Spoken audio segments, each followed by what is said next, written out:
የምርጫ ሂደቱ እንደምታውቁት እንግዲህ ሂደቱ አጠቃላይ ከተጀመረ ከቅድመ ምርጫ ጀምሮ 1-4 ወር አካባቢ ሆኖታል። የቅስቀሳ ሂደቶችን ስናደርግ ነው የቆየነው። በእነዛ ሂደቶች የተለያዩ ችግሮች ቢያጋጥሙንም እነሱን ሶልቭ እያደረግን በሂደቱ ቆይተናል። ዛሬም በየቦታ ያሉ ኢዜማውያን ወጥተው እየመረጡ ነው ያሉት። ታዛቢዎቻችን በየቦታው አሰማርተናል። እኛም እየመረጥን ያለነው በማዕከል ደግሞ ይሄንን ሞኒተር የሚያደርግ ቲም ኦሬዲ ስታብሊሽ አድርገናል። የሚመጡ ቅሬታዎችን በየአግባቡ የሚፈታ ማለት ነው። ኤኒ ታይም ምንም አይነት መረጃ ስትፈልጉ በማዕከል ያለው ቢሮአችን መምጣት ትችላላችሁ። እስካሁን ባለ ሂደት ሜጀር የሚባል ትልቅ ችግር አላጋጠመንም እስካሁን ባለው።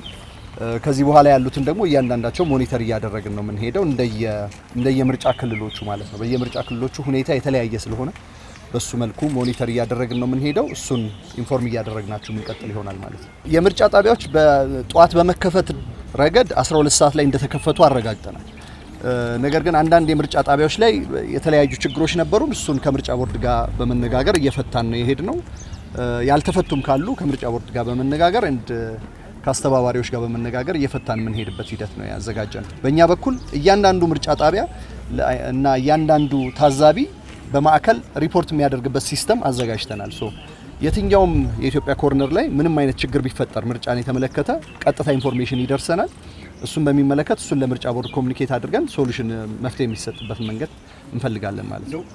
በጣም ማይነር ኢሹዎች ናቸው። እስካሁን የምርጫ ቁሳቁስ የመምረጫ ካርድ ያልደረሰባቸው ነበሩ። አንዳንዶቹ ላይ የቦታ መለያየት ነበር። እጣ ካወጣንበት ቦታ የተለየ ነበረ። እስካሁን ማስታውሰው አንድ ቦታ ደግሞ የኢዜማ እጩዎች እዚህ አካባቢ ነዋሪ አይደሉም በሚል ሊወዳደሩ አይገባም የሚል የብልጽግና ታዛቢዎች ያቀረቡት ነበር። እሱን ሁሉ ፈተናል። አሁን እጃችን ላይ ያለ አሁን ምለው ቅሬታ የለንም። እስካሁን ሂደቱ ዴሞክራሲያዊ እስከሆነ ድረስ አሁን በተጀመረበት አግባብ እስከተጠናቀቀ ድረስ በኢዜማ በኩል ውጤቱን መቀበል አማራጭ ያለው ነገር አይደለም። በምርጫ ውድድር ውስጥ ነው የገባ ነው። ማሸነፍ መሸነፍ ያለ ነገር ነው። ምን ጠብቀው ነገር ነው። ውጤቱ ምንም ይሁን ምን ሂደቱ ትክክል እስከሆነ ድረስ የምንቀበለው ነው የሚሆነው።